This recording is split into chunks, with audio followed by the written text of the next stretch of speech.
Mon admiration pour Ibn Taymiyyah est un secret de polichinelle. Malgré tout, Ibn Taymiyyah n'est pas infaillible. Pour preuve, je vais en donner un exemple. Il y a la question du voyage d'un désobéissant qui projette un voyage illicite. Par exemple, pour aller boire de l'alcool ou pour commettre l'adultère. Les savants ont divergé sur la question. Est-ce qu'il jouit de la permission de faire une prière bipartite en deux rakas,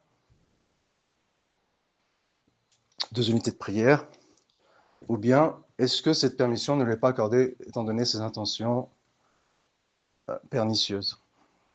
Il y a divergence sur la question. La majorité des savants, je dis bien la majorité des savants, optent pour l'avis qui lui a interdit de jouir de ces permissions et qu'il prie donc quatre unités dans une prière quadripartite. Et cet avis est partagé par Ahmed, Shafi'i, Malik. L'avis minoritaire est partagé par Shafi'i, pardon, par Abu Hanifa, qui bien sûr est la tête de file du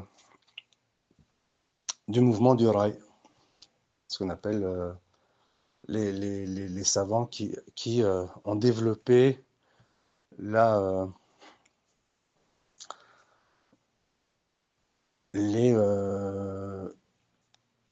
la preuve rationnelle afin de valider les textes. Ce qui en soi n'est pas faux dans la démarche, mais il peut y avoir une confrontation entre les textes, ce qu'on appelle les preuves textuelles et les preuves rationnelles. Ibn Taymiyyah explique que la preuve légale est la somme, contrairement aux idées reçues, notamment au sein des littéralo-rigoristes, ce qui malheureusement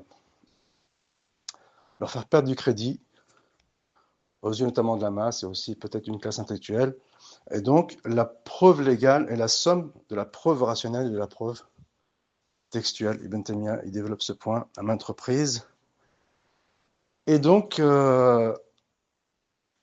Abu Hanifa, partisan qui a développé le, la référence à la preuve rationnelle, parfois au dépend des textes, c'est ce qui lui a valu les foudres de certains de ses contemporains. Et Daoud al-Zahiri, c'est-à-dire qui a été, cette opinion, elle a été adoptée par les littéralistes purs. Il y a un paradoxe. Il y a plusieurs paradoxes. Et Ibn Taymiyyah, il s'est rangé du côté, je ne vais pas dire une fois n'est pas coutume, mais il s'est rangé du côté de la majorité, qui interdit aux désobéissants, qui a une intention malsaine lors de son départ, de prier de rak'a. Et bien entendu, ici, paradoxalement, la vérité, elle est du côté de Abu Hanifa, qui, grand paradoxe, met en avant, qui appuie sa position en soutenant qu'il n'y a aucune preuve textuelle venant appuyer cette position, selon laquelle il ne bénéficie pas de la permission divine lors de son voyage. Et donc, cette idée elle est corroborée par les littéralistes bahréliens. Et bien entendu, ici, la vérité, elle est du côté de Abu Hanifa. Et Ibn Taymiyyah, lui, il s'est rangé du côté de l'opinion majoritaire. Alors, il est possible qu'Ibn Taymiyyah, eh bien, comme souvent, on peut le remarquer dans ses écrits, qu'il est passé par plusieurs étapes lors de sa formation et qu'au début, il délivrait des fatwas en accord avec la position hanbalite traditionnelle, en accord avec l'école canonique et qui ne dérogeait pas à, à l'opinion retenue, l'opinion officielle hanbalite. Et que par la suite, sa position a évolué. Et donc, il est possible que dans les écrits qui ne sont pas encore parvenus, ou qui peut-être existent, parce qu'il faut faire une recherche approfondie sur la chose, ce que je n'ai pas fait, eh bien, Ibn Taymiyyah, il soutient la position de la minorité. Et ce qui peut aller dans ce sens, c'est que son élève, Ibn Kathir, son fidèle élève, dans son tafsir, il retient la position de la minorité. Et parmi les contemporains, il y a Cheikh Ibn Baz, donc il conforte l'idée que c'est un imam. Alors pour le statut d'imam, c'est pas un statut qu'il faut prendre à la légère. Tout le monde n'est pas imam. Éventuellement, on l'attribue à Cheikh Ibn Baz, dans le sens où si on devait l'attribuer à quelqu'un à notre époque, ce serait éventuellement Cheikh Ibn Baz, éventuellement Cheikh Al-Uthaymin, éventuellement Cheikh Al-Albani, qui sont des universalistes, mais qualifier des littéralo-rigoristes, qui penchent soit du côté du Tekfir ou soit du côté du Tabdir. Pour ce qui est du côté du Tabdir, c'est Cheikh Rabi', et pour ce qui est du côté du Tekfir, c'est Cheikh Al-Fawzan. Donc qualifier des littéralo-rigoristes pro-Tekfir ou pro-Tabdir d'imam, eh bien ici, c'est un abus de langage qui peut avoir des conséquences non négligeables sur la prédication. Parenthèse fermée, Cheikh Ibn Baz, il opte pour cet avis minoritaire, et bien sûr, j'en fais mienne de cette opinion, qui va à l'encontre de l'opinion d'Ibn Taymiyyah, avec malgré tout la possibilité que la position d'Ibn Taymiyyah a évolué sur le sujet. Donc ici, j'ai donné un exemple qui montre qu'Ibn Taymiyyah n'est pas infaillible. Malgré qu'il soit l'un des plus grands penseurs, et je pèse mes mots, de l'histoire de l'humanité. C'est-à-dire bien au-dessus des philosophes grecs, bien au-dessus des grands penseurs musulmans comme Avicenne, Averroès et Razali, et bien au-dessus des penseurs modernes. Nous allons en faire la démonstration ici, en montrant qu'Ibn Taymiyyah, il tient une place centrale dans le symbolisme hollywoodien et dans la numérologie kabbaliste. Je vais en faire ici la démonstration. Et pour cela, on va commencer avec le lien entre Ibn Taymiyyah et une grande référence kabbaliste en la personne de Jacques de Molay. Et avant tout, nous allons, pour comprendre la numérologie autour d'Ibn Taymiyyah, nous allons évoquer ces dates. Ibn Taymiyyah, il est né le 22 janvier 1263. Donc ici, il faut retenir 22 janvier. Qui correspond au 10 Rabi' al-Awwal 661. Donc 10, troisième mois de l'année égérien, du calendrier égérien, 661. Donc ici, on a un 3-10, c'est-à-dire soit un 10 mars ou un 3 octobre. Et il est mort le 26 septembre 1328. Il faut bien retenir ici le 26 septembre, c'est-à-dire le 20 Dhul-Qa'da, ou le Qa'da, 728 de l'Hégire. 20-11. 20-11, c'est quoi? C'est 20 novembre. Ou éventuellement 11 février. Et dans Dhul Qa'da, on a Al-Qaïda.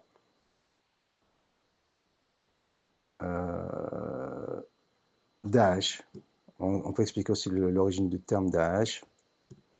Il y a l'un de ses représentants Ahmed Shara, qui est devenu, et dire Ahmed ici, c'est le prénom d'Ibn Taymiyyah, et de l'imam Ahmed, qui est devenu le président de la Syrie. Je l'ai montré par le passé qu'il y a toute une mise en scène autour de ce personnage, qui vraisemblablement est un agent. J'en ai fait la démonstration à travers le cinéma, notamment avec une série, Syrie. À notre époque, on disait feuilleton, on ne disait pas série. Donc maintenant, on dit serial killer. Bon, on le disait aussi à l'époque. On dit série pour feuilleton. Il est possible que ce ne soit pas anodin. En tout cas, il y a une série en 2019 qui a été financée par le Qatar, ce n'est pas anodin, sur l'imam Ahmed. Donc il y a une volonté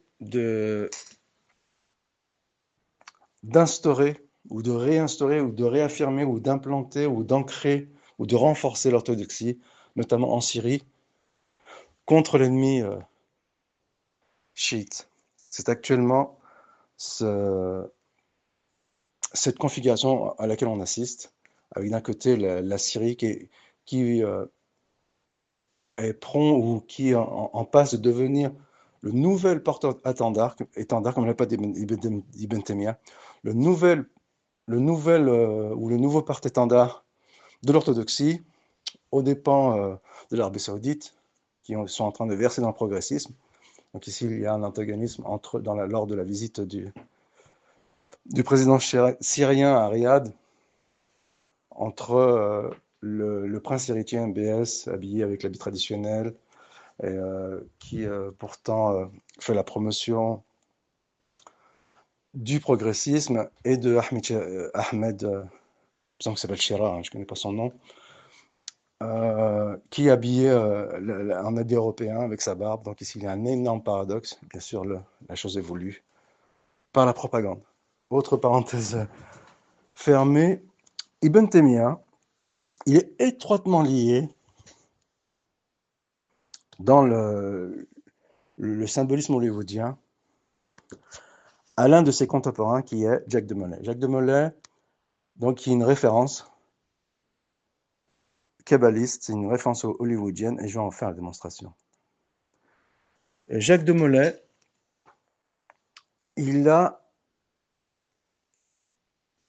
entrepris, il a mis en œuvre où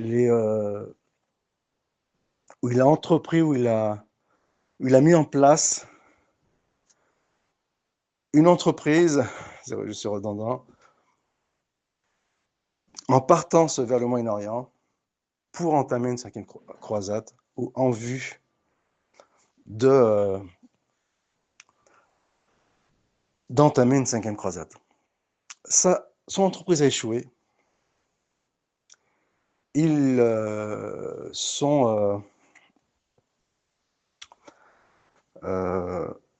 le lieu de commandement était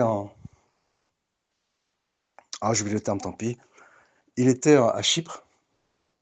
Donc ici, nous sommes en lien avec l'histoire d'Ibn Taymiyyah, puisqu'il a envoyé un courrier au souverain qui était à Chypre, et qui était, selon une version, le chef de Jérusalem, le roi de Jérusalem. Donc c'est il me semble, un hospitalier, je n'ai pas en tête. Et donc il est en contact avec Jacques de Molay, et à qui Ibn Taymiyyah a adressé un courrier. Alors cette tentative, elle a échoué, elle aura des conséquences lourdes. Et Jacques de Molay, donc, qui prennent j'ai oublié le terme, hein,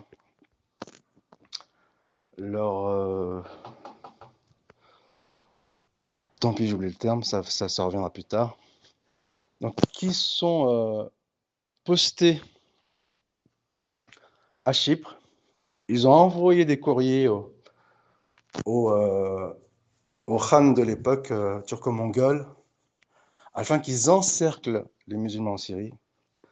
Et si cette guerre, si cette bataille avait eu lieu, eh bien, les conséquences auraient éventuellement été irréversibles, comme le dit Ibn Taymiyyah, notamment pour galvauder les troupes. Il explique ici le Shem, la Syrie, l'ancienne Grande Syrie, c'est le dernier bastion de l'orthodoxie musulmane. Et si ce bastion il flanche, eh bien, les conséquences, elles sont irréversibles pour la religion musulmane. C'est comme ça qu'Ibn Taymiyyah présente la chose pour galvauder ses troupes, et il ne s'est pas trompé. Et donc,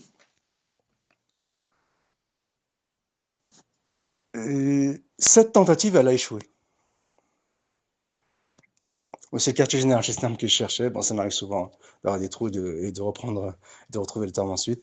Donc, il y avait pour quartier général, son quartier général était placé où, oui, il était placé à Chypre, Kobros.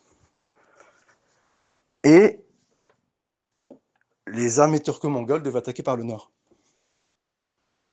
Elles devaient venir d'en haut et de l'est. Et un fait qui est incompréhensible jusqu'à nos jours, même si éventuellement on cherche à lui donner, comme c'est souvent le cas, des explications rationnelles, un fait qui est inexplicable jusqu'à nos jours, c'est que le Khan de l'époque, il décide de lever son camp et de repartir vers l'Irak. Ce fait est inexpliqué. Et ce fait a des conséquences terribles, notamment sur Jacques de Molay, puisque la tentative de Jacques de Molay, elle a échoué. Jacques de Molay va retourner en France, et son statut de Templier, il n'a plus lieu d'être, puisque les Templiers, ils sont là pour euh, libérer Jérusalem des infidèles, des impies, des morts et des arabes, et entretenir le temple. Ici donc, Jacques de Molay, son rôle de chevalier défenseur du temple, eh bien ici il va s'effriter, et il va par là même attirer l'attention du, euh, du roi en place, Philippe le Bel, qui, au bout d'une longue inquisition, ordonnera son exécution. Ici, justice immanente ou coup du sort, c'est selon. Lui qui voulait terrasser le dernier bastion syrien où se trouvait Ibn Taymiyyah, son plan a échoué. Et non seulement son plan il a échoué, puisque les Turco-Mongols n'ont pas participé, les Tatars n'ont pas participé à cette expédition, mais que lui-même, il en a pâti, il en a subi les conséquences, puisqu'il a fini sur un bûcher à Paris. Et on peut attribuer cette anecdote étrange eh bien, au fait que au sein des musulmans, il y a un wali, il y a un élu, alors il n'est pas le seul, bien entendu, en la personne d'Ibn Taymiyyah, et que par son aura débordante, par la grâce de Dieu, et ses bénédictions, eh bien, les musulmans ont échappé à un sort funeste. Notamment et également, c'est au cours de la vie d'Ibn Taymiyyah que les invasions mongoles ont pris fin. En 1323 ou 24, je n'ai plus en tête. Et donc, pour revenir à Jacques de Molay, il y a plusieurs dates cruciales dans la vie de Jacques de Molay. Il s'est fait exécuter, selon les opinions, soit en 11 mars 1314. 11 mars, c'est les attentats de Madrid de 2004. Ou un 18 mars, où on trouve Mohamed Merah dans une boîte de nuit à Toulouse. Donc le 11 mars, c'est les premiers méfaits de Mohamed Merah. Et la dissolution des Templiers par une bulle papale a été prononcée 2 ans plus tôt, le 22 mars 1312. 22 mars c'est le jour de l'exécution de Mohamed Merah, c'est l'attentat de Bruxelles en 2016, c'est l'attentat en Russie, dans un opéra russe, en 2024, le vendredi 22 mars 2024. Il y a un sketch des Inconnus en fin des années 80, début des années 90, dans lequel le professeur au tableau, il avait mis la date suivante, vendredi 22 mars. Alors c'est un hasard, de mon point de vue non. Et donc il y a toute une imagerie subliminale autour de Jacques de Molay qui s'est fait arrêter le vendredi 13 octobre 1307. C'est le jour de son arrestation. D'où la légende sur le vendredi 13, d'ailleurs qui a perduré, qui a été entretenue par la série de feuilletons autour du vendredi 13, la série de films autour du vendredi 13, ce qui n'est pas anodin. Donc on entretient la mémoire du dernier Templier, 33e Templier, 33e dernier Templier. Et les attentats du 13 novembre, elles ont eu également lieu un vendredi 13. Il y a notamment aussi, il y a également la légende autour du chat noir qui est liée aux Templiers. Parce que les Templiers, ils avaient ramené dans leur valise en France des chats persans. Donc ici, ce qui n'était pas répandu en Europe. Donc c'est à cette époque où il y a eu des légendes autour du chat noir, des pratiques sorcières et autres. Donc c'est parce que ce sont des kabbalistes, les Templiers sont des kabbalistes. On va en faire la démonstration. Et il est intéressant aussi de souligner le lien étroit entre les Templiers et les Ismaéliens, qui ont été instaurés par Mohammed ibn Qaddar, qui est un juif persan. Donc c'est des choses que j'ai développées par le passé, je ne vais pas le faire ici. Notre propos ici sera très dense. Et donc ce lien entre les assassins et Templiers, il est mis en avant, de façon subliminale bien sûr, à Hollywood. Et ce fameux Jacques de Molay, il a été exécuté à Paris, à quelques enjambées de Notre-Dame de Paris. Ça ne sera pas sans conséquence dans l'histoire, à une île que l'on appelle l'île Juif. Et ce n'est pas anodin, même si l'Église a cherché à occulter ce point, elle a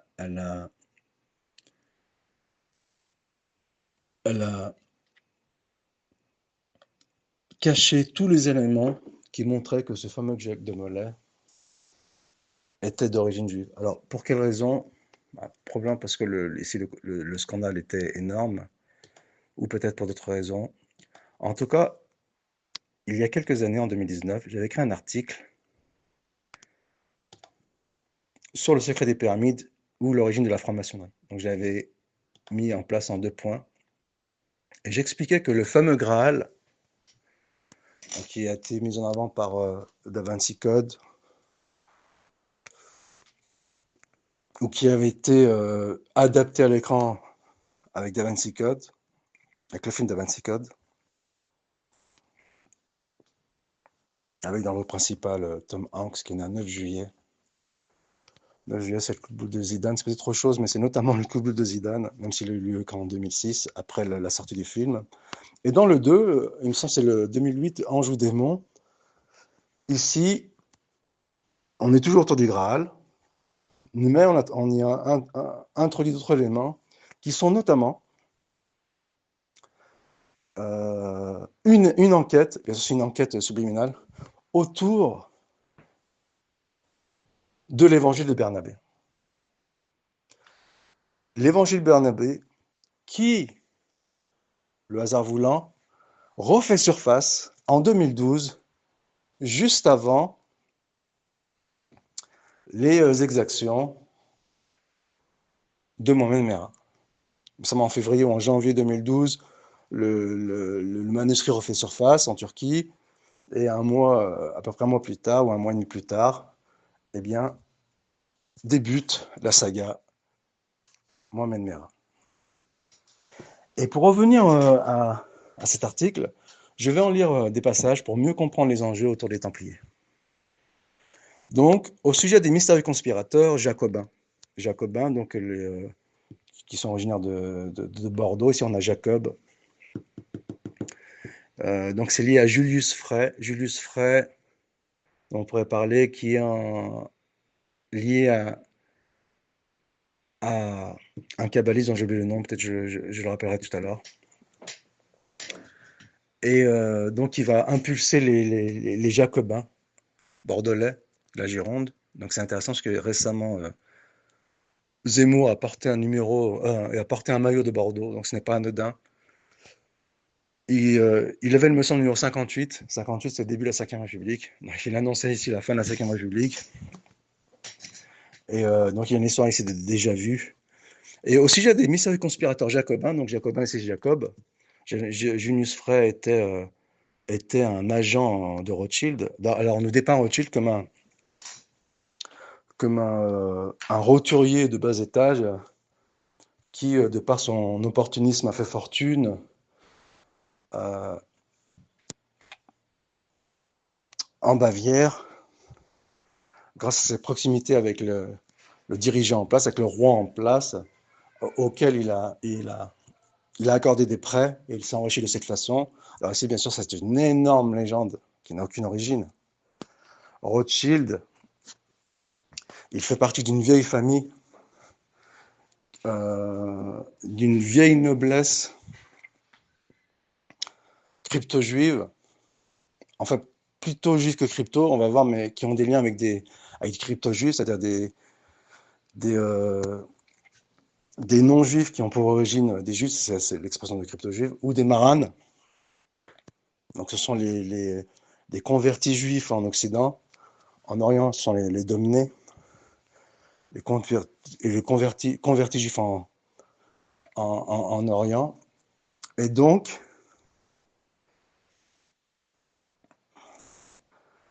les Rothschild, eh bien, ils font partie d'une vieille lignée juive qui, via Dracula, Vlad III, ont, je n'aime pas le terme infiltré, parce qu'il est trop péjoratif, il est trop chargé, mais peut-être qu'il est, en même temps, il est très éloquent, qui ont pénétré toutes les grandes lignées européennes. Et c'est l'explication du Graal. Nous tenons ici le secret du Graal. C'est une lignée qui remonte à David, donc une lignée davidienne, donc qui remonte jusqu'à Isaac, qui ont pénétré toutes les grandes dynasties européennes. Donc c'est exactement le thème du film Le bal des vampires, qui a été évoqué par Poutine, lui-même étant un Romanov descendant de Dracula. Donc ici, c'est la propagande est portée vers l'humour, elle nous fait de l'humour. Et donc c'est le secret du Graal. Une ancienne lignée qui remonte jusqu'à Isaac et qui a même des liens avec l'autre lignée abrahamique, donc qui est liée à Ismaël, puisque comme le dit la reine Elisabeth II, ce n'est pas du conspirationnisme farfelu, elle le dit elle-même qu'elle a du sang euh, ismaélite, non pas ismaélien, ismaélite, donc qui remonte à Ismaël, shérif. Et donc, Elisabeth, elle jouit donc de ces deux sangs qui sont les sangs les plus nobles depuis le début de l'humanité, et sont les deux sangs qui ont été conservés jusqu'à nos jours, donc qui sont les Ismaéliens, Ismaélites et cousin israélite. Et c'est exactement là, nous tenons là exactement le secret du Graal que nous allons ici développer en lisant l'article que j'ai publié en 2019. Alors pour revenir à Junius Frey, donc, qui a initié le mouvement jacobin, il est le petit-neveu de Jacob Joseph Frank, de Jacob Frank, donc jacobin, Jacob, qui est né le 10 décembre 1991. Ici, 10 décembre, c'est lié avec la date, c'est l'anniversaire de MMA, Marion Maréchal Le Pen, qui était un prétendant juif à la messianité. Donc c'est un messianiste, kabbaliste, millénariste, c'est-à-dire qui promet, après l'avènement du troisième temple, un pouvoir de 1000 ans, un empire de 1000 ans. À la suite de Zabbatai Zevi. Zabbatai Zevi dont déjà parlé.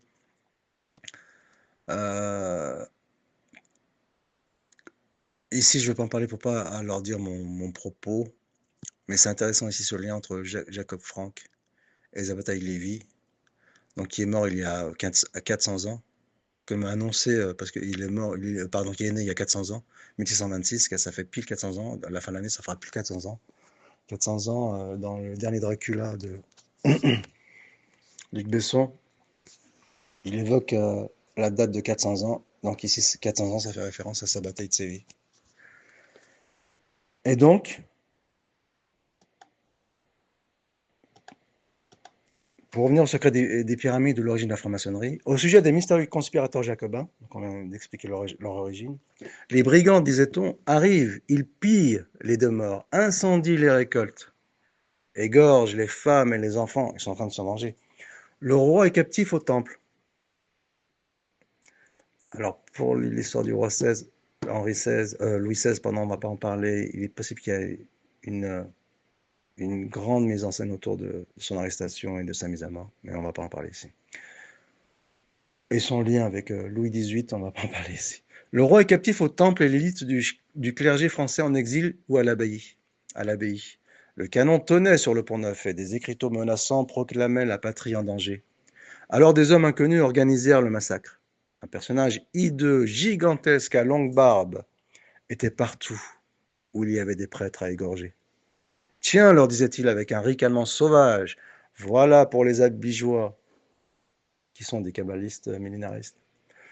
Et les Vaudois également. Donc ce sont les hérétiques chrétiennes qui ont subi l'inquisition par les différents rois français. Voilà pour les Templiers.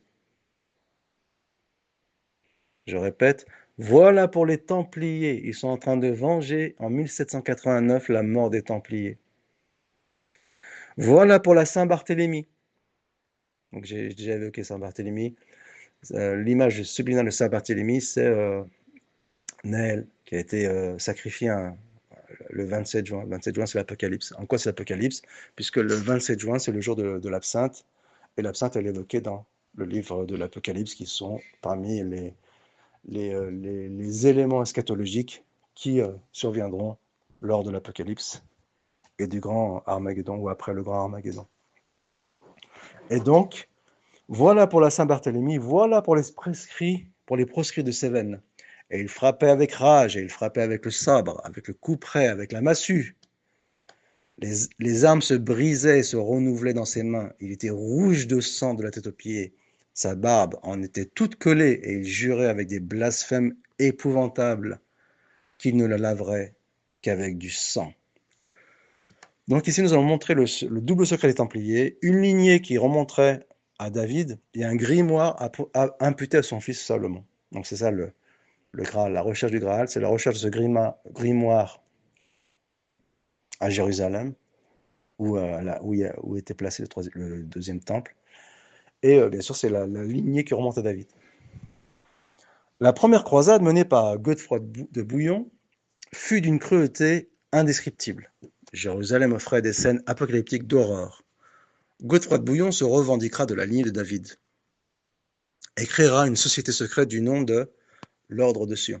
La dissolution de l'Ordre des Templiers, estampillée d'une bulle papale, que nous avons évoquée, stipulait la confiscation de tous leurs biens et la mise à mort par bûcher de leur dernier grand maître Jacques de Molay, en plein cœur de Paris, sur l'île aux Juifs ou île des Juifs, qui sera rebaptisée par la suite l'île des Templiers. Étonnant, non, dirait Pierre Desproges. Lorsque la tête de Louis XVI roula dans le panier qui bordait la sanglante guillotine, un cri au Roland rituel sortit de la foule. Jacques de Molay, tu es vengé. Sorley Moncrief, peut-être que j'écorche son nom, se réfère aux travaux du professeur Arthur Zuckerman, donc qui ne peut être accusé d'antisémitisme, de l'université de Columbia, qui écrivait sur l'identité juive de Théodoric, duc de Toulouse. Vous avez bien entendu, Toulouse. Donc le lien ici avec Mérat. Dans son livre une principauté juive dans la France féodale. Il explique comment les Juifs de Narbonne furent récompensés pour l'aide qu'ils prêtèrent au 8e siècle au roi Pépin, qui est le fils de Charles Martel, sur laquelle nous allons revenir, qui leur concéda en Septimanie une principauté juive acquise à la suzeraineté carolingienne. Charles Martel avait vaincu les armées musulmanes en 732. Donc ici nous avons une date importante, ce qui est le 22 octobre 732. 22 octobre, c'est la date de la publication du dernier livre de l'agent Zemmour. Cette année-là, la messe n'est pas encore dite. Donc il met en avant cette alliance judéo-chrétienne. Ici, nous en avons les explications. Nous en donnons les explications avec cet article de 2019.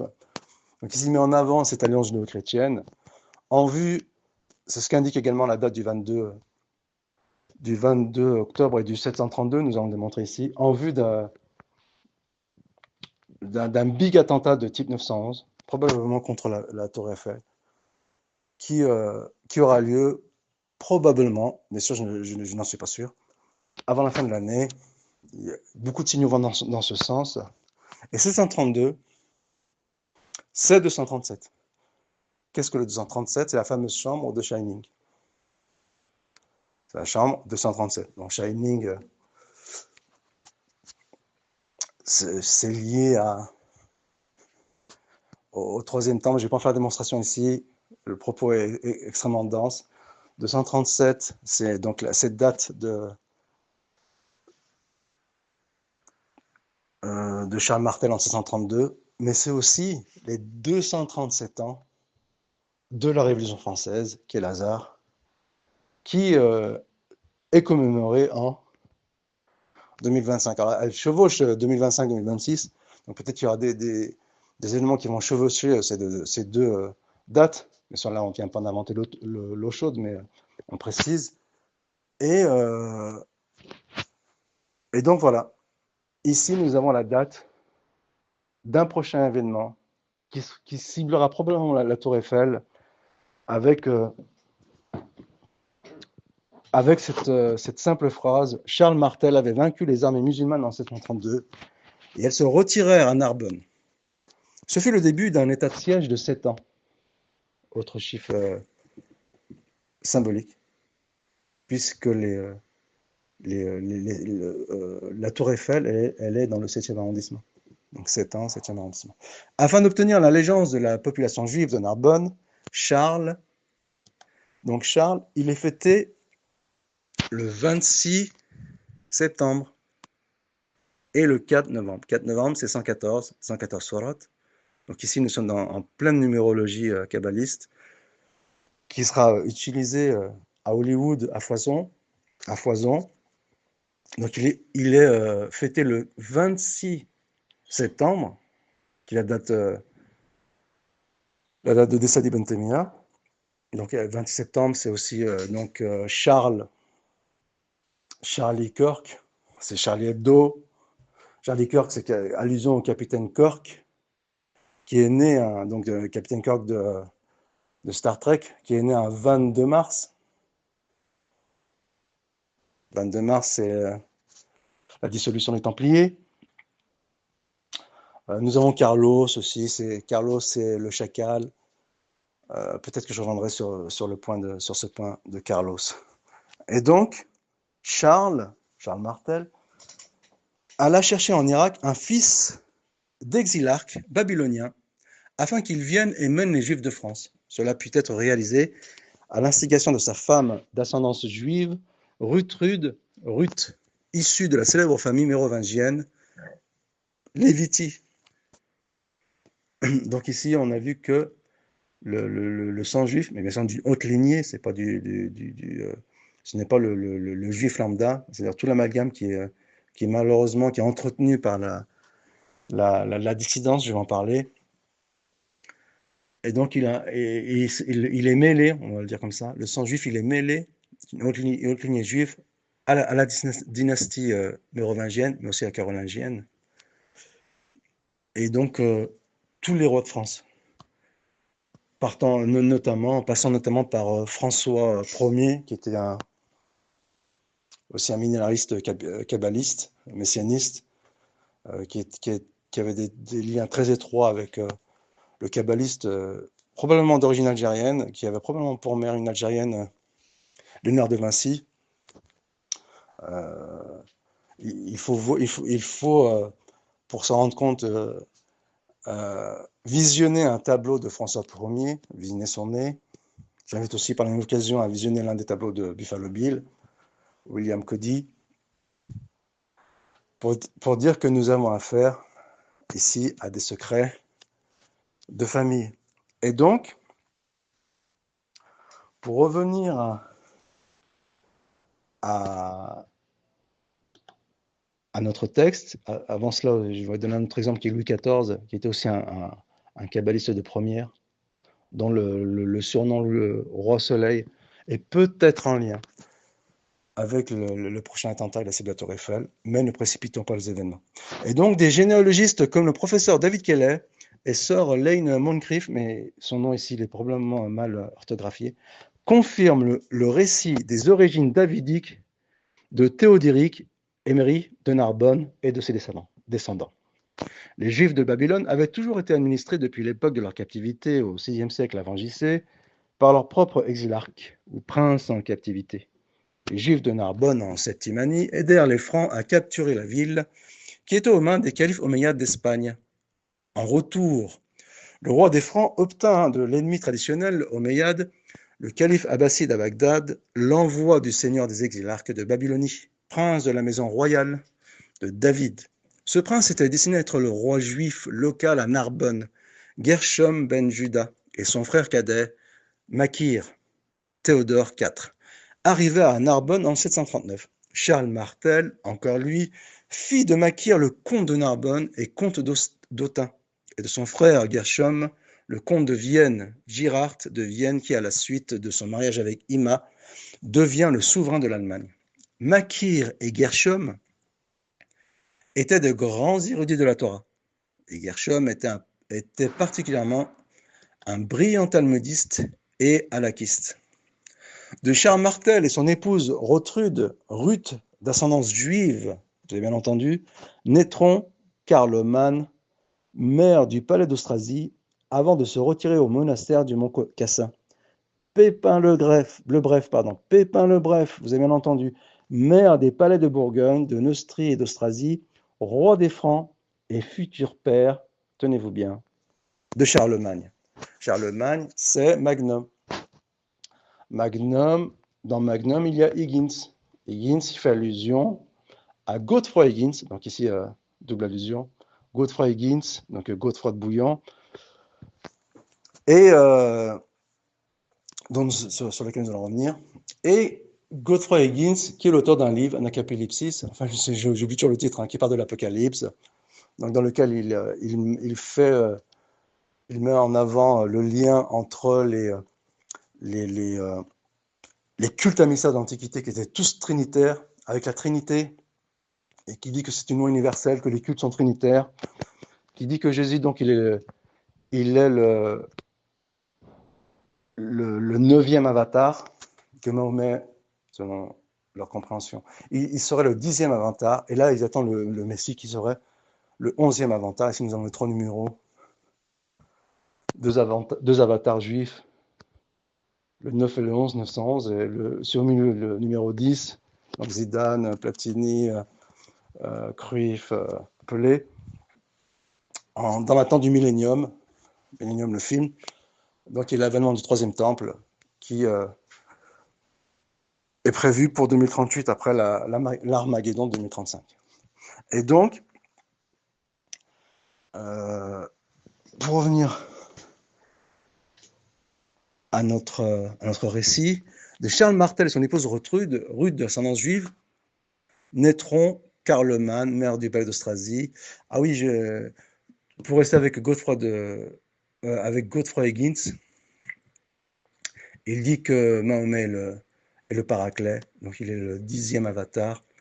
C'est exactement cette version qu'a retenue la Passion du Christ. Donc ici, il y a une double propagande qui est liée avec l'évangile de Barnabé. La première propagande, c'est la crucifixion du Christ et sa résurrection. Donc cette propagande, elle a été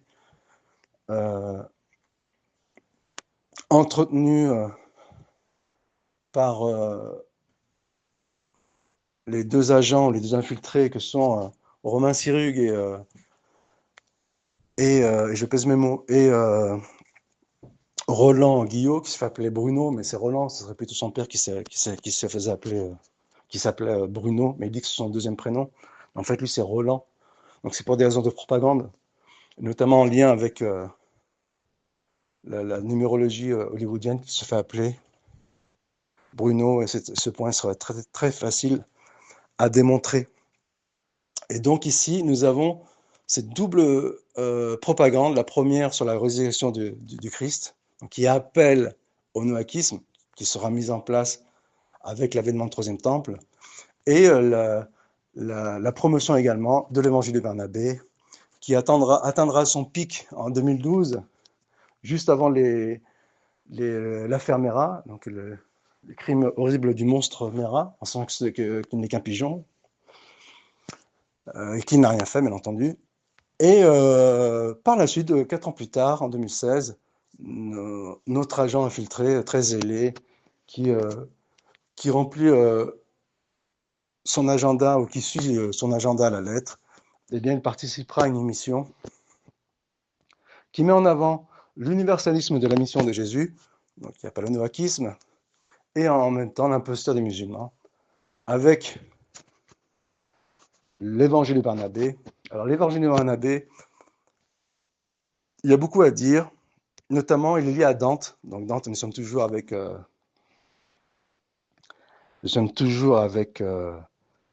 Da Vinci Code. Dante, qui fait les éloges de Joachim de Flore. Joachim de Flore, qui est un franciscain. Franciscains qui sont probablement des maranes, probablement des crypto-juifs, voire tout simplement des infiltrés, sont des millénaristes, kabbalistes, messianistes. Donc ils attendent l'avènement du troisième temple. Et d'ailleurs, Joachim de Flore, il va initier le mouvement millénariste avec le nouvel ordre, qui deviendra par la suite le nouvel ordre mondial, d'où est tiré le terme Néom.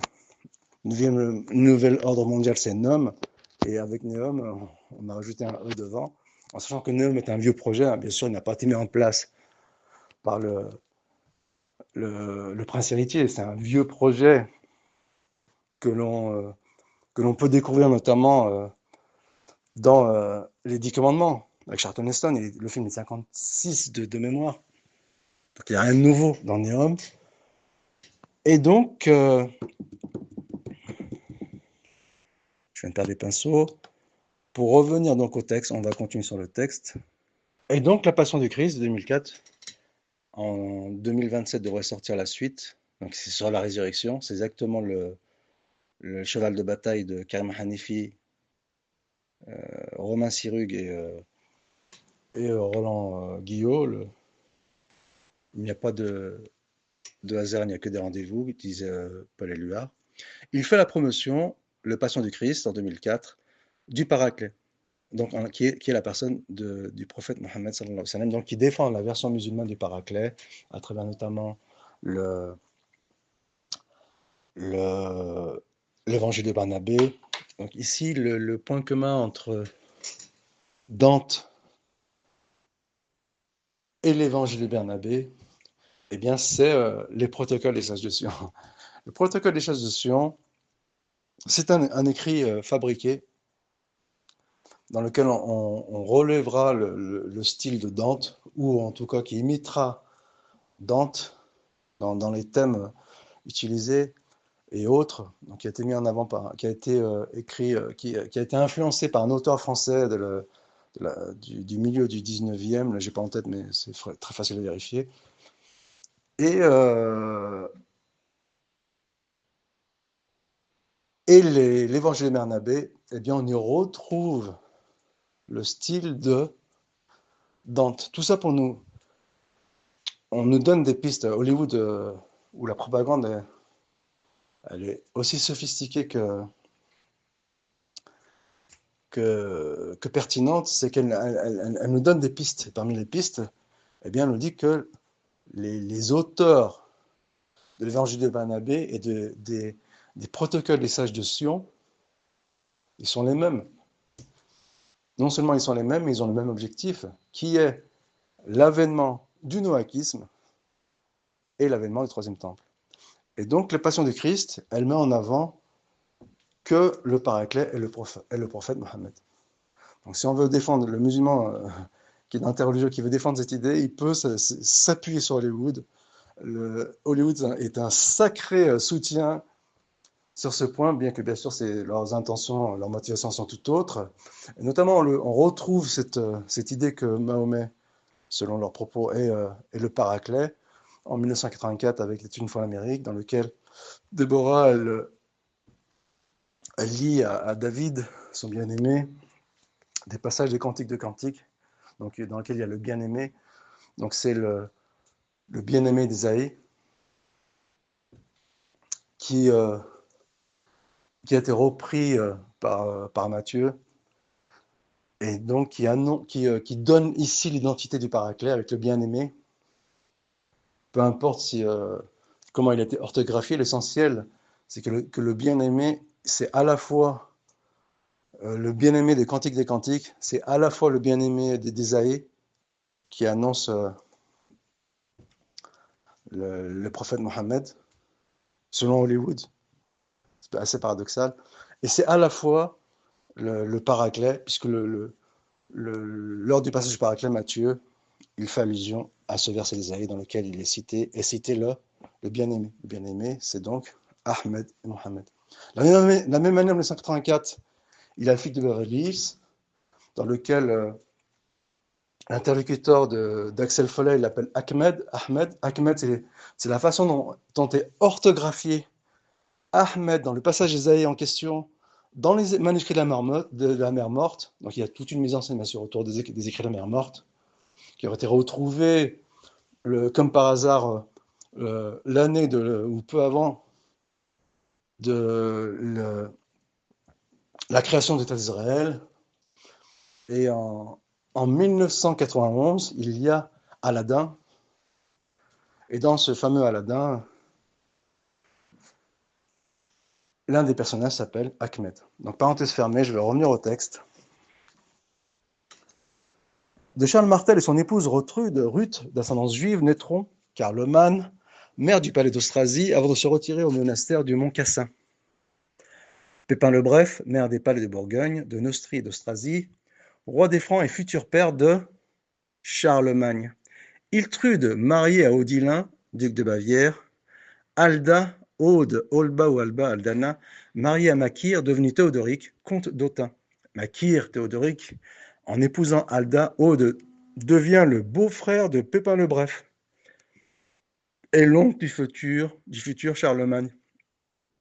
De l'union de Makir et Alda, Aude naîtront 4 fils. Menachem, peut-être que je prononce Menachem, Ernaud de Gironde, Néhamia de Makiri, Aymar le chétif, Yakar, Guy Albéric de Narbonne, Nathan Calonimus, Guillaume de Gélone, je pensais à Bruno Bellon, non, c'est autre chose, qui inspira plus tard le personnage de Guillaume d'Orange dans les chansons françaises. Elle fut surnommée, tenez-vous bien, Nez Crochu. Je reviens aussi, concernant ce né aquilin, à François Ier, regardez l'un de ses tableaux, Buffalo Bill, et bien sûr le descendant du prophète Mohammed sallallahu alayhi wa sallam, le Mahdi, il aura un nez aquilin, qui est la marque des grandes lignées arabes, le nez aquilin, bien sûr qui est mal vu en Occident, pour des raisons somme toute compréhensibles, mais il faut noter que la caricature du juif, c'est ce fameux nez crochu. Mais là, nous sommes en train de parler de la noblesse juive, et non pas du juif lambda. Il parlait couramment l'arabe et l'hébreu. L'étude des armoiries nous indique que son bouclier portait la même armoirie que celle des exilarques orientaux, le lion de Juda. À noter que le golfe qui borde la Septimanie de nos jours encore s'appelle le golfe du Lion. J'avais évoqué par le passé que dans une vidéo récente que la ville de Lyon, il y avait tout un symbolisme autour de la ville de Lyon. Guillaume observait le Shabbat et Sukkot, même au cours de ses campagnes. Pépin installa donc Makir, le fils de l'exilarque babylonien, comme roi juif de Narbonne. Dans les chansons françaises, il était appelé Émery, mais était connu parmi la noblesse en tant que Théodoric ou Thierry, duc de Toulouse. Donc ça nous renvoie à Thierry Lafronde. Et ici encore une fois à Toulouse. Zuckerman déclare « Le chroniqueur qui écrivit le rapport initial de l'état de siège et de la chute de Barcelone enregistra les événements selon le calendrier juif.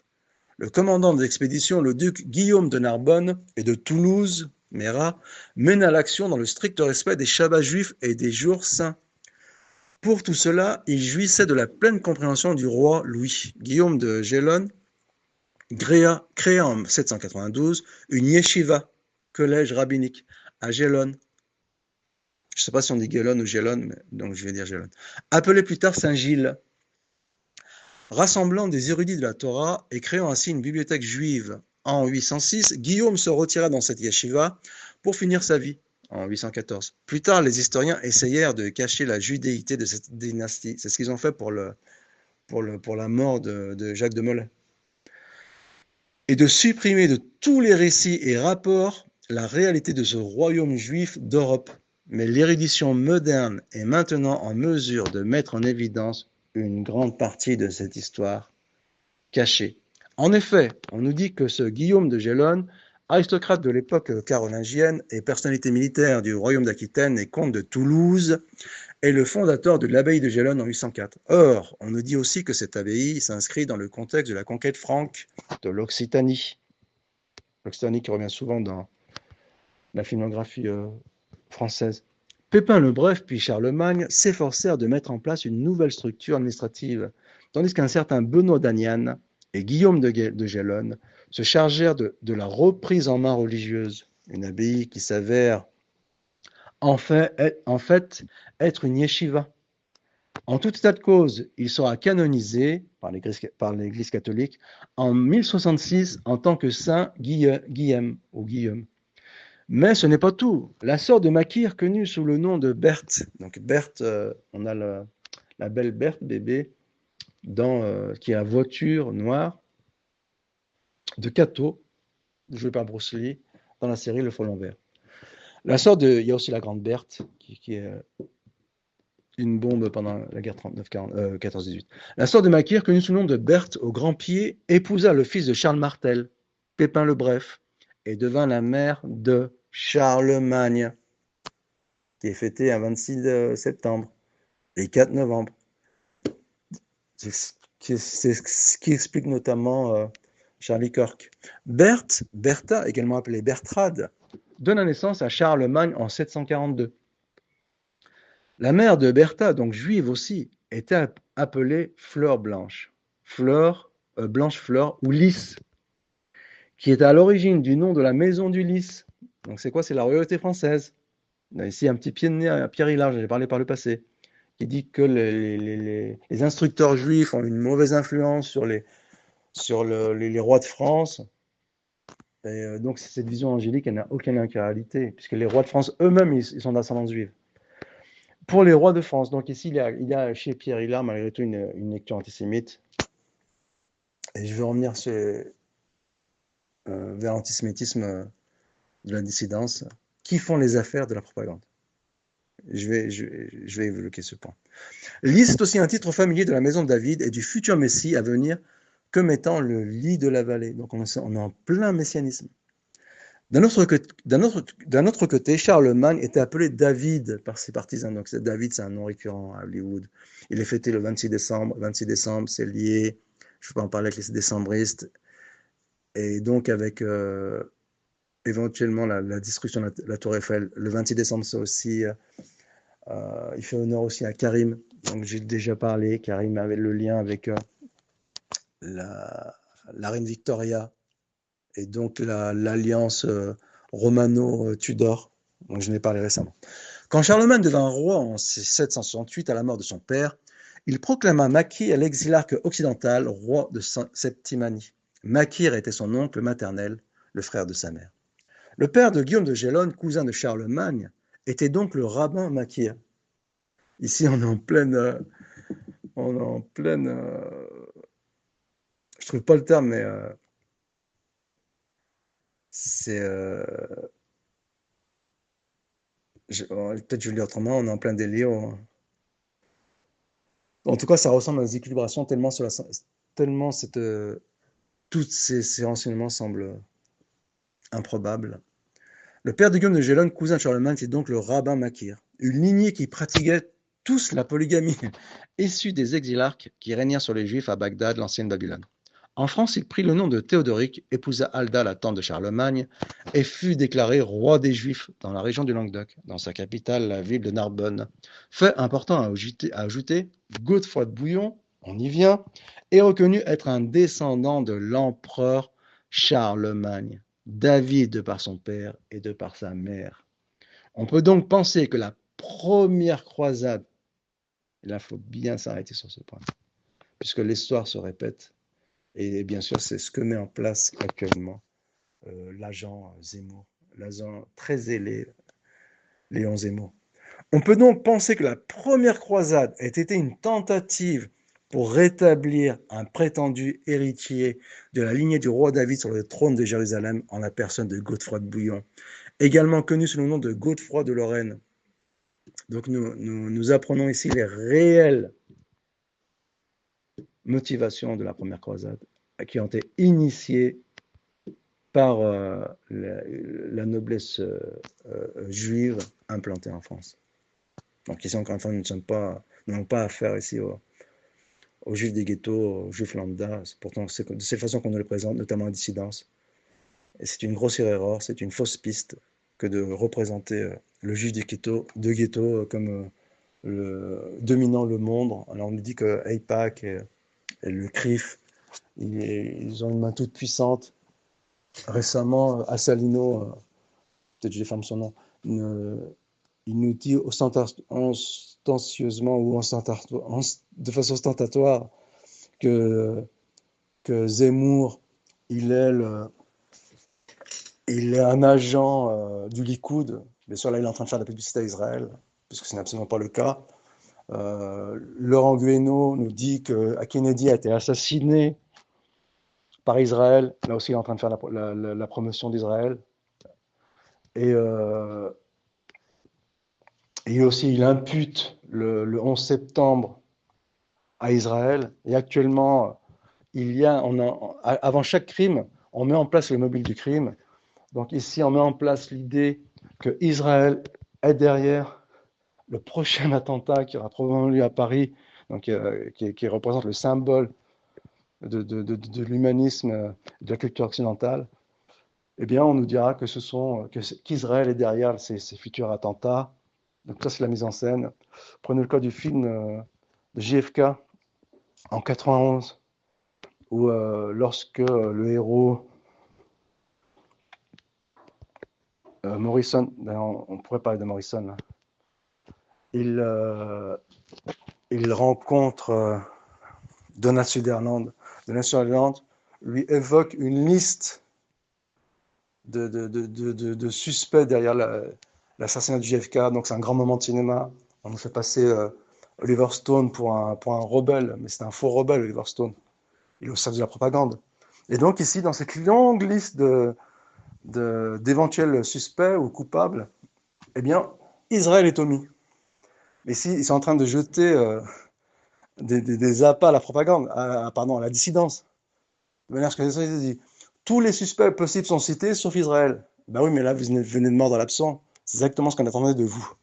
Et donc, on a mis en place, j'en ai parlé par le passé, le mobile, donc notamment avec l'histoire de Cuba, l'opération sous faux drapeau de la baie des Cochons, la fausse histoire des missiles de Cuba, donc dans un climat bien sûr de mise en scène de guerre froide, et aussi avec l'histoire de la centrale nucléaire en Israël, qui aurait déclenché la colère de Kennedy. Tout ça, c'est la mise en scène par lesquelles eh bien, on incrimine Israël, qui serait derrière tous ces grands événements du XXe siècle. Et bien entendu, ici, c'est la pure propagande. Et là où je voulais en venir, c'est que la propagande insiste sur l'élément juif, qui serait derrière tous les grands événements, alors que la chose, plus, euh, elle est plus nuancée. Il ne s'agit pas des juifs, il s'agit des grandes lignées européennes qui ont été mêlées avec le sang d'une grande famille juive davidienne. Et donc, ce sont des familles royales, ce sont des familles, ce sont la noblesse juive, et ce n'est pas le juif des ghettos. Rothschild n'est pas un juif des ghettos, et ce n'est pas le juif lambda, les rabbins lambda qui mettent en place les événements qui se produisent dans le monde. Et c'est un énorme piège, puisque la propagande, le kabbalisme, il se nourrit, comme j'expliquais par le passé, de l'antisémitisme. C'est un énorme piège de se polariser sur les juifs, comme le fait Soral, comme le fait Dieudonné, comme le fait d'autres. Et d'ailleurs, ça jette la suspicion sur leur réelle motivation, qu'à chaque fois de pointer du doigt le juif. Et bien sûr, à travers cela, non seulement on fait la promotion du juif et d'Israël, mais en plus, on, on, on pointe en direction on pointe ailleurs que vers les vrais coupables, même si les vrais coupables ne s'en cachent pas, puisqu'ils sont les maîtres du monde, et qui sont incarnés par les grandes dynasties européennes, avec à leur tête probablement, je ne connais pas tous les détails, les Tudors et les Romanov. Donc, je disais, on peut donc penser que la première croisade était une tentative pour rétablir un prétendu héritier de la lignée du roi David sur le trône de Jérusalem en la personne de Godefroy de Bouillon, également connu sous le nom de Godefroy de Lorraine, qui était selon la légende de la lignée mérovingienne. Donc on ne va pas en parler des Mérovingiens, c'est la suite du texte, mais je n'irai pas jusqu'à là. Il refusa le trône par humilité envers Jésus. Donc ici, bien sûr, c'est un marin, donc ici c'est des belles paroles quand on dit que c'est de l'humilité envers Jésus. Parce que Jésus, c'est l'ennemi juré, mais bon, ici on est dans le messianisme, puisqu'il s'est fait allusion à la crucifixion et à la résurrection. Selon ses dires, alors il y plaça son frère Baudouin afin de protéger les intérêts de la lignée. Narbonne devint ensuite le cœur de la cabale médiévale. Les kabbalistes de Narbonne semblent porter la responsabilité des croisades, dans le but de récupérer les textes sacrés enterrés dans le temple de Salomon. Ça, c'est le deuxième mystère du Graal. Mais qui était inaccessible à cause des Romains et des musulmans qui les ont précédés. Une fois que Jérusalem fut conquise, un ordre kabbalistique de chevaliers connu sous le nom de Templiers mena des excavations et découvrit le texte de Sefer Abaïr qui raviva la tradition mystique perdue et lança la révolution culturelle de la Kabbale médiévale et du monde en général.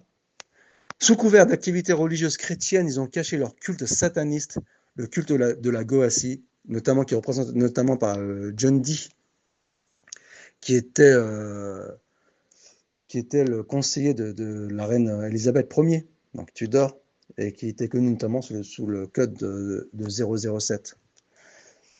De retour des croisades, ils avaient mis la main sur les plus terribles livres de magie et des grimoires remontant à Babylone et au temple de Salomon qu'ils pillèrent. Dès leur retour en Europe, ils allaient dominer le monde depuis l'Angleterre, terre d'asile et derniers Templiers, le pacte qu'ils firent avec des forces occultes leur apporta pouvoir et fortune. Donc, aux grandes dames de Jacques de Molay, sa tentative de récupérer Jérusalem à l'échoua, et les conséquences elles ont été terribles, notamment c'est la fin pendant la vie d'Ibn Taymiyyah. Alors on ne peut pas lui attribuer bien sûr tout cela, mais c'est un élu, ses invocations, ses prières sont exaucées. Il faut savoir que son aura a été récupérée par le kabbalisme. Je vais en faire la démonstration. Ici, nous allons évoquer de façon succincte par le kabbalisme moderne. Donc ce n'est pas anodin. Il est l'ennemi juré de Jacques de Molay. Il est possible qu'il a précipité, puisque Ibn Taymiyyah il a participé physiquement à la guerre contre l'armée chrétienne, qui était dirigée par Jacques de Molay. Et donc les conséquences elles sont terribles. Jacques de Molay, il sera brûlé sur le bûcher par l'Inquisition, incarné par Philippe le Bel. Petite parenthèse, Philippe le Bel, il était couronné un 6 janvier, qui est la date de naissance de Thierry Ardisson, le monarchiste Thierry Ardisson. Et Thierry Ardisson, il est mort un 14 juillet, qui est la prise de la Bastille. Donc là, encore une fois, il n'y a pas de hasard, que des rendez-vous. Et donc, les conséquences sont terribles. C'est la fin des conquêtes turco-mongoles. C'est la fin des Templiers avec la mort de Jacques de Molay. Le dernier bastion des Templiers, Saint-Jean d'Acre, il tombe. Ensuite, donc ils vont se réfugier à Chypre, ils vont remonter plus haut. Et ensuite, par l'effet du hasard, c'est la période où est née la Suisse, la sœur d'Isis, comme l'appellent les complotistes aguerris. Et ce n'est pas un hasard. La Suisse deviendra un pays neutre. Il faut se poser la question, pourquoi est-ce qu'Hitler ne s'attaque pas à la Suisse, alors qu'il a promis mener la vie dure à la juiverie internationale, entre guillemets, et il ne touche pas à la Suisse, la Banque mondiale, en tout cas la Banque de l'Occident, et bien sûr qu'il viendra la Banque mondiale. Il faut se poser les questions. Où est parti le trésor des Templiers après la mort de Jacques de Molay? Avec la Suisse qui a pour drapeau une croix rouge comme c'est les Templiers. Et d'où vient l'origine de cette croix rouge que l'on attribue à la chrétienté? Et on est tout autre. Et bien pour le savoir, nous allons nous arrêter sur l'ascendance des Mérovingiens. De Nemrod aux Mérovingiens. J'ai dit que je n'allais pas parler des Mérovingiens, mais nous sommes obligés pour comprendre l'origine de la croix des Templiers et de la Suisse. L'autre dynastie, toujours à la pseudo-divine lignée, trouve l'origine de son nom alors, ici, l'expression on l'avait chargée à la pseudo-divine lignée. Peut-être qu'il faut l'utiliser. Personnellement, je n'en remets pas en question que les maîtres du monde, ils remontent réellement à David. Je n'ai pas le moyen de démonter le contraire. Donc, je n'en remets pas en question ce point. Et d'ailleurs, ça serait en phase, éventuellement, bien entendu, ce n'est qu'une hypothèse, avec les plans de Dieu, qui fait honneur à ses prophètes comme David et Salomon, et tout en usant d'un stratagème envers ses ennemis, qui sont voués, bien entendu, à la perdition et à la damnation éternelle. Et donc, l'autre dynastie, toujours à la pseudo-divine lignée, trouve l'origine de son nom dans Mérové, qui, d'après la légende, naquit de deux pères, le roi Claudien et une créature, la bête de Neptune. Mérové hérita de nombreux pouvoirs magiques et surnaturels qu'il transmit ensuite à ses descendants. C'est ainsi que les Mérovingiens se croyaient investis de pouvoirs surnaturels. Les rois mérovingiens sont aussi appelés les rois aux cheveux longs. Leur chevelure était symbole de pouvoir magique, et ils ne sont pas les descendants de la tribu de David, mais celle de Dan, originaire de Samarie, comme le Samaritain du Coran. La tribu parmi les 10 disparus dont fut issu Samson. Donc, ils ont été les 10 tribus d'Israël qui sont dans la légende, sont réfugiés en Angleterre, qui seraient incarnés par l'Angleterre et la royauté anglaise, qui sont des descendants de David, jusqu'aujourd'hui, c'est-à-dire qu'Élisabeth et son fils, Charles, encore un Charles. D'ailleurs, Charles dit lui-même qu'il est descendant de Dracula. Ce n'est pas une idée farfelue d'un complotiste, c'est Charles lui-même qui dit qu'il est descendant de Dracula. Et donc, alors, ces 10 tribus, elles sont liées avec la date du 722 avant Jésus-Christ. Donc ici, on a 22 juillet. Juillet, c'est Abdekrim al-Khattabi, le grand rebelle marocain, qui a infligé une sévère défaite à l'Empire espagnol lors d'une campagne du 22 juillet au 9 août, Sharon Tate, 22, et Godfrey Higgins aussi, c'est 9 août, et 22 juillet ici en l'occurrence, 722, qui parle de la fin des 10 tribus d'Israël, ou l'année où sont perdues les 10 tribus d'Israël. Donc la tribu parmi, je reviens, la tribu parmi les 10 disparus dont fut issu Samson, leur ancêtre aux cheveux longs, dont il tirait sa force surhumaine. Dans le film Matrix, on y entend dire que le mérovingien est le gardien des clés. Il garde le secret de la lignée qui remonterait à l'Égypte et à Babylone. Par la suite, lorsque les pharaons quittèrent l'Égypte pour se réfugier en Europe, nous retrouvons leurs traces dans l'histoire liée aux Francs. Donc c'est aussi c'est l'histoire aussi mis en avant par Da Vinci Code, que la diaspora juive s'est installée dans le sud de la France. Donc remarquez que tous les bastions hérétiques sont dans le sud de la France, notamment Toulouse. Et donc Mérovée naquit donc et fut investi de grands pouvoirs, d'où une aura de magie et de surnaturel fréquente chez les rois mérovingiens.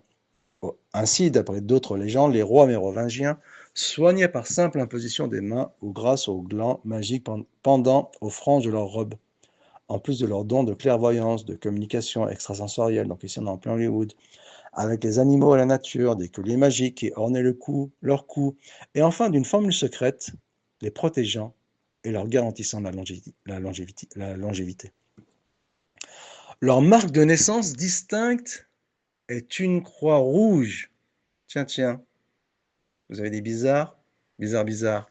Leur marque de naissance distincte est une croix rouge. Ce sont les ancêtres de Godefroy de Bouillon, du Templier Godefroy de Bouillon. Et donc, les Templiers qui ont initié les croisades, en tout cas les ancêtres des Templiers qui ont initié les croisades. Et une fois que leur dessein a été mis en place, eh bien, ils ont initié l'ordre des Templiers.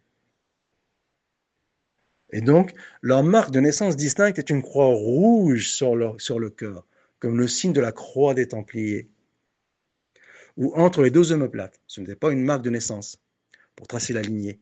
Les nouveau-nés étaient marqués d'une croix rouge sur le cœur. Donc ici, nous avons le drapeau de la Suisse et nous avons le symbole des Templiers. On nous fait miroiter que c'est un symbole chrétien, mais non. C'est un symbole qui sera réutilisé par les kabbalistes millénaristes, messianistes. Marqué d'une croix rouge sur le corps et sur le dos, symbole qu'on retrouve plus tard chez les Templiers et souvent associé à la marque de Caïn, symbolisée par une croix rouge, entourée par un cercle. Donc Caïn, ici, qui est aussi très présent dans le symbolisme hollywoodien, je vais en parler ici. Donc dans Michael Caine, Citizen Caine. On les appelle les rois aux cheveux longs, car ceci était le siège de leur vertu. Tout leur pouvoir magique était contenu dans leur épaisse chevelure. Ils sont considérés comme des prêtres rois, la personnification du divin, comme pour les pharaons. D'ailleurs, on a découvert sur des crânes de monarques mérovingiens une incision permettant à l'âme de quitter le corps pour entrer en contact avec le monde divin, comme chez les bouddhistes. Ce mythe fut créé pour transmettre une connaissance essentielle pour permettre de révéler les origines antiques de la dynastie mérovingienne, qui vont effectivement revenir à l'ancienne Babylone comme le monstre marin décrit dans la légende, dont elle est une ancienne représentation de Nemrod, celui qui construit la tour de Babel et gouverna Babylone. Il existe en effet différentes représentations de Nemrod, de lui avec une coiffe illustrant l'apparence d'un poisson. Cette même coiffe a ensuite été adoptée par les papes de l'Église catholique romaine jusqu'à nos jours. Tiens.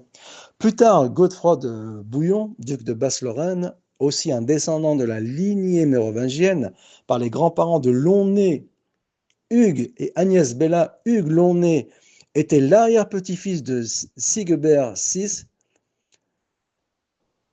duc de Razès. En 1099 après JC.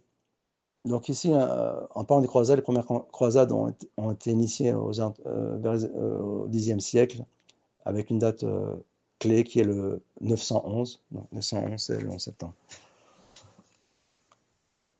Après la capture de Jérusalem, il a fondé l'ordre des Chevaliers de Notre-Dame de Sion, rebaptisé Prieuré de Sion. Prieuré de Sion. Prieuré de Sion, dont l'affaire va rejaillir en 1979. Que représente 1979? En plus d'Alien, le film dont on va parler. Et oui, il y a un autre film, on reviendra dessus plus tard. En 1979, l'affaire du prieuré de Sion refait surface.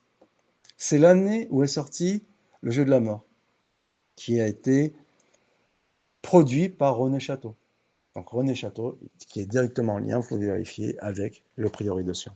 Le nom est dérivé de l'abbaye des Crépy, plus tard rénovée et fortifiée dans la Terre Sainte et dédiée à Notre-Dame de Sion. La connaissance mystique, ésotérique et certains composants de la symbologie font toujours partie de l'héritage de l'ordre, comme l'abbaye mérovingienne, le lion de Juda et la fleur de lys, qui est symbole de la royauté française. La symbologie du lion et de l'abeille mérovingienne ne vient pas de Juda, mais de Samson le Danite et de Nemrod. Dans la légende, Samson tue un lion à main nue, des abeilles commencèrent à fabriquer du miel dans le cadavre. Donc je vais parler ici du symbolisme des abeilles avec Bee, Queen Bee. Donc il y a aussi Bee Gees, Beethoven, je ne vais pas en parler ici, mais malheureusement il y a une symbologie. Cette symbologie elle est liée avec la destruction de la tour Eiffel, mais je n'ai pas envie de précipiter les événements. Pour les anciens, l'abeille est avant tout un emblème de résurrection et d'immortalité. De toute façon, Queen Bee a servi à la destruction du VTC.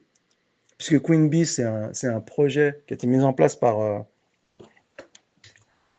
oh, j'ai oublié son nom. Ah, tant pis, par le président français, j'ai oublié son nom. Et qui était repris par les Anglais. Le projet Queen Bee, c'est le drone sans pilote. Donc c'est comme ça qu'on a eu, que c'est produit le 11 septembre, c'est drone sans pilote. C'est le nom du président français qui a mis en place le projet de drone à la fin des années, au milieu des années 20 ou 10, son nom me reviendra. Donc, pour les anciens, l'abeille est avant tout un emblème de résurrection et d'immortalité, ainsi qu'un symbole solaire. Le nom de Nemrod vient du mot Marat, qui signifie celui qui s'est rebellé. Il peut signifier également celui qui a vaincu le lion, et en partant de la signification de Nimr, lion et Rad dompté, aussi l'abeille qui protège le pharaon et le roi. Et la fils Lévis, dans son histoire de la magie, nous dit que Nemrod fut couronné de rayons, et son corps était entouré d'une aura qui rayonnait l'or comme le soleil. On se prosternait lorsqu'il passait, et l'insensé qui oserait sans ordre franchir le seuil de son palais était immédiatement frappé de mort, sans massue et sans glaive, par une main invisible, tué par la foudre, terrassé par le feu du ciel. Lévi ajoute que les Chaldéens étaient des initiés de la lumière de l'énergie psychique et pouvaient envoyer à leur gré le trouble ou la paix dans les âmes. Il leur était donc possible de provoquer des maladies par la science occulte qu'ils possédèrent. Ce qui est doublement intéressant est que Nemrod, donc Genèse 18, 12, fut considéré dans l'Antiquité comme l'incarnation de Satan, nous dit Hislop.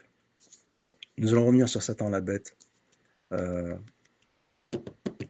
avec l'occultisseur, j'ai oublié son nom. Nous dit Hislop. Il fut déifié comme le dieu soleil et déclaré le père des dieux mythologiques, d'où une des significations du mot Babel qui veut dire la porte des dieux. On comprend mieux pourquoi désormais des élites, à l'instar des Rothschild, se disent, et George W. Bush, descendants en ligne directe de Nemrod.